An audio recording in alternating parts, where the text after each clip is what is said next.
আসসালামু আলাইকুম। কেমন আছেন সবাই? আশা করছি আল্লাহর রহমতে অনেক ভালো আছেন। আমিও আলহামদুলিল্লাহ ভালো আছি। কাছে এবং দূরে, দেশ এবং দেশের বাহিরে যে যেখান থেকে আমার আজকের এই ব্লগ ভিডিওটি দেখছেন তাদের সবাইকে স্বাগতম ও শুভেচ্ছা। Welcome to my channel and welcome to my new blog video. তো আজ আমি এখানে একটা পুরনো বালিশের কভার দিয়ে যেটা তৈরি করছি সেটা আপনাদের মাঝে শেয়ার করছি। আশা করছি ভালো লাগবে। আর হ্যাঁ, এই কাজটা আসলে আমরা গৃহিণীরা কিন্তু ঘরে বসেই বিভিন্নভাবে করতে পারি। তো যার যেভাবে পছন্দ সে সেইভাবে করবেন। আসলে আমি তেমন একটা ভালো ডিজাইন পারি না, তবে যেটা এখন বানাচ্ছি সেটা কিন্তু আমাদের গৃহস্থালির কাজে সবারই খুবই প্রয়োজন। আর এটা থেকে কিন্তু সংসারের অনেক টাকা আর কি বেঁচে যায়। তো সেইভাবে যদি একটু একটু করে সঞ্চয়ের মতো গুছিয়ে কাজ করি তাহলেই কিন্তু আমরা ধীরে ধীরে স্বাবলম্বী হয়ে উঠতে পারবো। তো দেখুন, আমি এখানে একটা পুরনো ছেঁড়া বালিশের কভারের একটা পার্ট নিয়ে নিয়েছি। তারপর সেটাকে একটুখানি রাউন্ড শেপ দিয়ে নিয়েছি। একেবারে পুরোপুরি রাউন্ড শেপও না, একটা ডিম্বাকার আকৃতি আর কি দিয়ে এর মাঝখানটা একটুখানি চিহ্ন করে নিচ্ছি। আর এটা আমি কি বানাচ্ছি ভিডিওটা আপনারা দেখতে দেখতেই বুঝতে পারবেন। তবে অনুরোধ রইল স্কিপ না করে পুরো ভিডিওটি দেখার, তাহলেই বুঝতে পারবেন। তো এর মাঝখানে দেখুন আমি একটা ডার্ক কালারের কাপড় দিচ্ছি, কারণ এটা খুবই লাইট কালার। আর এর মাঝখানটায় ডার্ক কালারের কাপড় দিচ্ছি যেন এটা সুন্দরভাবে ফুটে ওঠে ডিজাইনটা। আর এই কাপড়ের উপরে যেহেতু শুধু লাইট কালারই পড়বে, তো মাঝখানে আমি একটা ডার্ক দিচ্ছি যেন চারদিকে লাইট কালারে জিনিসটা একটু বেশি সুন্দর দেখায়।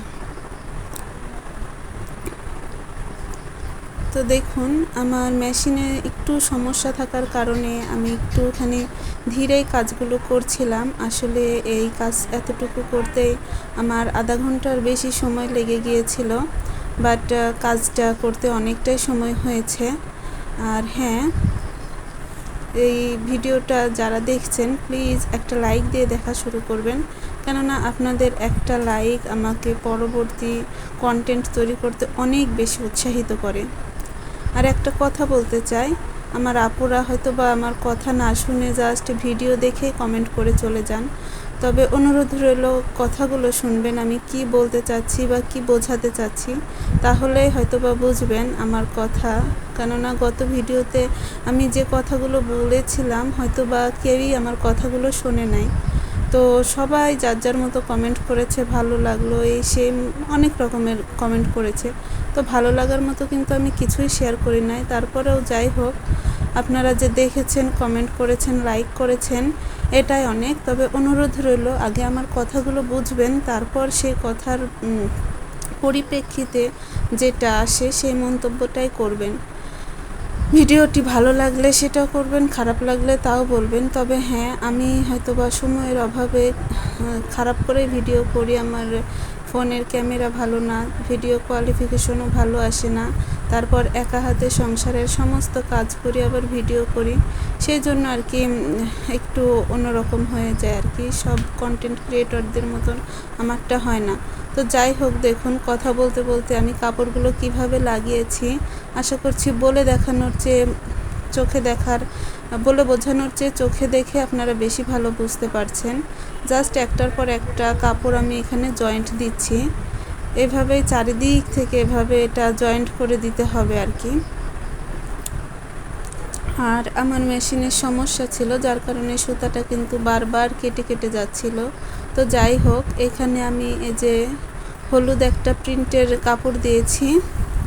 যদিও এটা হলুদ নয়, ক্যামেরাতে হলুদ দেখাচ্ছে, বাট বাস্তবে এটা বাঙ্গি কালার, আমার খুবই পছন্দের একটা কালার। আর এর উপরে আমি দেব লাল, যেন দুইটা আর কি সুন্দর হয়ে ওঠে আর কি। দুটোই যদিও লাইট কালার, তবে দুটোই বিপরীতধর্মী কালার। আর এমন জিনিস তৈরি করতে কিন্তু একটু কালারফুল কাপড় দিয়ে করলে বেশি ভালো দেখায়। তো যার কারণে আমি এই দুটোই বেশি দেব।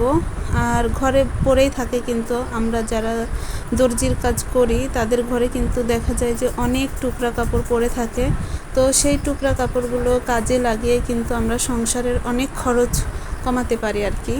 যেগুলো আমাদের সংসারের প্রয়োজন সেগুলো বাহির থেকে কিনলে অনেক দামি হয় এবং লাস্টিংও কম হয়, বাট সেই জিনিসটা যদি আমরা ঘরে বসে তৈরি করতে পারি তাহলে এর থেকে এর থেকে কি কোনো ক্ষতি হবেই তো না, বরং এর চেয়ে উপকার আমি পাই না আর কি। কারণ ঘরে বসে এর চেয়ে ভালো পদ্ধতি আর কি হতে পারে বলুন। এখানে কারো কোনো কথাও শোনা লাগে না, নিজের সময়টাও চলে যায়। অযথা আপনি এক জায়গায় দাঁড়াবেন, 5 জন মিলে 5 রকমের কথা বলবেন, সেখানে শুধু গুজবই ছড়াবে, এমনকি গীবতের সৃষ্টি হয়ে যায়। তো গীবত সৃষ্টি না করে যদি আমরা ঘরে বসে টুকটাক সংসারের পাশাপাশি এক্সট্রা অতিরিক্ত কোনো কাজ করে সংসারের 2 পয়সা বাঁচাই, তো সেই টাকাটা কিন্তু আমাদেরই হাতে থাকছে, সেভিং হচ্ছে আর কি। তো এভাবে কিন্তু আমি বিভিন্নভাবে সংসারে অনেক টাকা জমাই, আর আমার সাহেব কিন্তু আমাকেও সাপোর্ট করে এবং খুশি হয়। যদিও ও যখন বাসায় এসেছিল আমাকে অনেক নিষেধ করেছে যে তুমি এগুলো কি করছো এখন বসে থেকে, তোমার এগুলো করা উচিত নয়। বাট তারপরেও আমি বলেছি এটা তো আমি জাস্ট বিছানায় বসে এটা করছি, তো বসে থেকে কাজ করা তো কোনো কঠিন একটা কাজ না। আর তাছাড়াও কিন্তু আমি সংসারের সমস্ত কাজ এখনও করছি। তো যাই হোক, এটা কমপ্লিট করতেই পারলাম না। উনি আম নিয়ে এসেছিলেন, তো বললেন আমগুলো কাটো, কেটে খাও, খেয়ে দেখো কেমন মিষ্টি কি টক। আসলে এগুলো রূপালি আম, আর রূপালি আম কিন্তু টক বলে কোনো কথা নেই, সবই মিষ্টি। আর আমার খুবই মিষ্টি পছন্দ। আসলে আমার কি ডেলিভারি ডেটটা খুবই নিকটে চলে আসছে, তো তখন যদি এই টক ফলগুলো খেতে না পারি কিংবা আম লিচু এগুলো যদি খেতে না পারি, তো তার জন্যই কিন্তু সে এখন একটু বেশি বেশি করে আমাকে খাইয়ে দিচ্ছে। কেননা তখন তো 10-15 দিন আমি এগুলো একদমই খেতে পারবো না।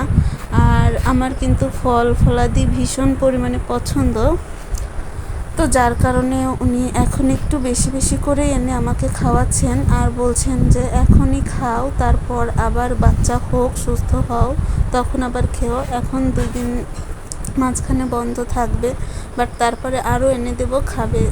আসলে আমার সাহেব কিন্তু আমাকে ভীষণ ভালোবাসে। আসলে এটা বলে বোঝানোর মতো আমার ভাষায় প্রকাশ করার মতো আমি কোনো বাক্য পাচ্ছি না। তো যাই হোক, এত ভালোবাসা আমি পাচ্ছি। তো শ্বশুর বাড়িতে কিন্তু এমন দেখাতো না, এখন হয়তোবা আলাদা আছি, একা একা থাকি, বাসায় থাকি, তো সেই জন্যই হয়তোবা সে আমাকে এতটা কেয়ার করছে আর কি, দেখাতে পারছে। তো যাই হোক, বাড়িওয়ালে আন্টি এসেছেন, তো ওনার জন্য এক পিস আম নিচ্ছি আর কি। যদিও ওনারা খুব কম খায়, রাতে খেতেই চান না, শহরে থাকা মানুষ, গ্রামে আসলে যা হয় আর কি। বাট তারপরেও দিলাম, কেননা আমগুলো খুবই মিষ্টি আর আন্টি আমাদেরকে খুবই ভালোবাসেন। তো যাই হোক, দেখুন এই যে আমার এটা এখনও তৈরি হয়নি, বাট প্রায় শেষের দিকে চলে এসেছে। আসলে কি রাতে ভীষণই খারাপ লাগছিল, তারপর শুয়ে পড়েছিলাম, আর আমার হাজব্যান্ডও বকা দিয়েছিল যে এখন তুমি ঘুমাবে, আমি লাইট অফ করে দেব। তো যাই হোক, এটা কেমন হলো কমেন্ট করে জানাবেন। আর এটা আমি যে কি তৈরি করছি আপনাদের নেক্সট ভিডিওতে দেখাবো, আশা করছি ভালো লাগবে। তো ভালো থাকবেন আপনারা সবাই। আজকের ভিডিওতে যদি আমি কোনো কিছু ভুল করে থাকি তবে ক্ষমা করে দেবেন। আর হ্যাঁ, এটা যে কি তৈরি করছি আপনারা যদি আন্দাজ করতে পারেন তবে প্লিজ কমেন্ট করে জানাবেন। আপনাদের এই কমেন্টটাই আমি চাই, যে আজকের ভিডিওটা কে কে ফুল ওয়াচ টাইম দিল আর কি, আমার কথাগুলো শুনলো, তাহলেই বোঝা যাবে। সো প্লিজ অনুরোধ রইল, আজকের ভিডিওতে আমি কি তৈরি করছি এটা যেন আপনারা কমেন্ট করে বলতে পারেন। আসলে উত্তরটা আমি পরবর্তী ভিডিওতে দেখিয়ে দেব, আর আমি জাস্ট যাচাই বাছাই করার জন্যই বললাম। তো ভালো থাকবেন আপনারা সবাই। আল্লাহ হাফেজ, আসসালামু আলাইকুম।